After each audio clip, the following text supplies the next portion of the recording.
Diabetes ఉన్న వాళ్ళకి diabetes వలన అవే కాంప్లికేషన్స్ ఏంటనేది చాలా ఇంపార్టెంట్. ఎందుకనంటే diabetes is a disease of the blood vessels. Blood sugar పెరిగినప్పుడు బ్లడ్ వెజల్ వాల్ డ్యామేజ్ అవుతుంది, పైకి కిందికి ఫ్లక్చుయేషన్స్ అయినప్పుడు. సో ఫ్లక్చుయేషన్స్ వలన కంటిలో కూడా రిఫ్లెక్షన్ మనకు కనిపిస్తుంది. సో ఐలో బ్యూటీ ఏంటంటే డయాబెటీస్ ఎంతవరకు కంట్రోల్లో ఉంది, దాని వలన ఏమైనా కాంప్లికేషన్స్ మొదలైనయా లేనా అనేది కంట్లో డైరెక్ట్గా కనిపిస్తుంది మనకి. సో బ్లడ్ క్లాట్స్ అవ్వడము, చిన్న చిన్న కొలెస్ట్రాల్ డిపాజిట్స్ అవ్వడము, వాపు రావడము, ఇవన్నీ డయాబెటీస్ వలన వచ్చే కాంప్లికేషన్స్ వలన కంటి చూపు తగ్గుతుంది. So sudden loss of vision, సడన్గా చూపు తగ్గడం ఈ డయాబెటీస్ ఉన్న వాళ్ళకి అవ్వచ్చు, బ్లడ్ క్లాట్ అవ్వడం వలన కంట్లో.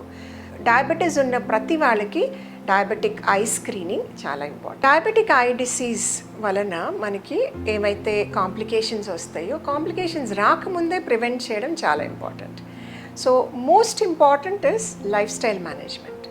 మనకి బ్లడ్ వెజల్ డ్యామేజ్ అవ్వకముందే ప్రికాషన్స్ తీసుకోవాల్సినవి ఏమేంటి అని అంటే, first we have to take care of the diet as a balanced diet. Food and water మంచిగా తీసుకోవాలి. దెన్ ఇట్స్ ఆల్సో ఎక్సర్సైజ్ మనం మంచిగా బాడీని ఫిట్గా ఉంచడం చాలా important. So body and mind చాలా రిలేటెడ్గా ఉంటాయి. మనకి ఎప్పుడైతే స్లీప్ డిస్టర్బెన్సెస్ ఉంటాయో, because of any tensions or any other reason, sleep disturbance వల్ల కూడా బ్లడ్ షుగర్ ఫ్లక్చుయేట్ అవుతుంది. దెన్ అవర్ థాట్ ప్రాసెస్, మన మైండ్ మనం సరిగ్గా పెట్టుకుంటే చిన్న చిన్న వాటికి ఎక్కువ ఆలోచన చేసే అలవాటు ఉన్నప్పుడు కూడా ఈ ఎమోషనల్ స్ట్రెస్ ఎక్కువైపోయి బ్లడ్ షుగర్స్ ఫ్లక్చుయేట్ అవుతాయి. సో ఆల్ 4 ఫ్యాక్టర్స్ ఇప్పుడు చెప్పినవి బ్యాలెన్స్డ్గా ఉంచుకోవాలి.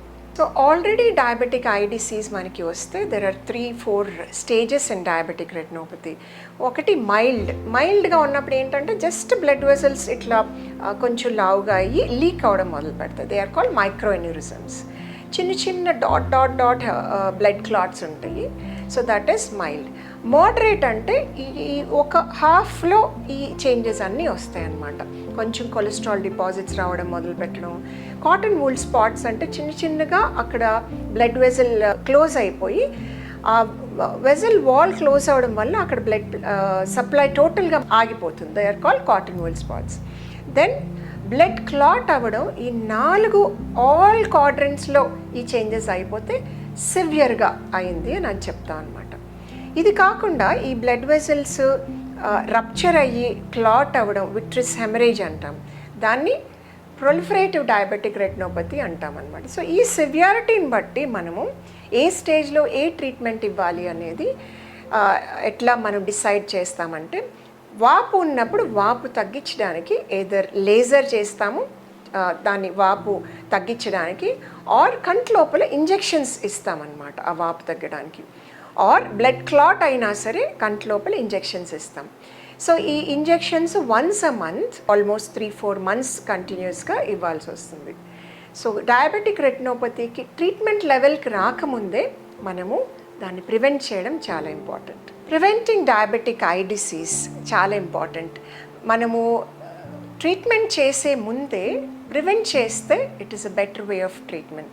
అంటే మనము జబ్బు వచ్చిన తర్వాత దాంతో స్ట్రగుల్ అవ్వడం కంటే ముందు చేయాల్సిన విషయాలు. See, there are 4 things that we have to do మన ఎనర్జీ రైజ్ చేస్తానికి. So what are those? First is the food along with water. Then exercise is a most important source of energy. Then sleep is also దాన్ని body heal అవ్వడానికి కారణం. Then thought మంచిగా ఉంటే మన body మంచిగా ఉంటుంది. So దీన్ని మా వాళ్ళందరూ ఫెస్ట్ అంటారు. So to make your life a feast, let's follow this pest.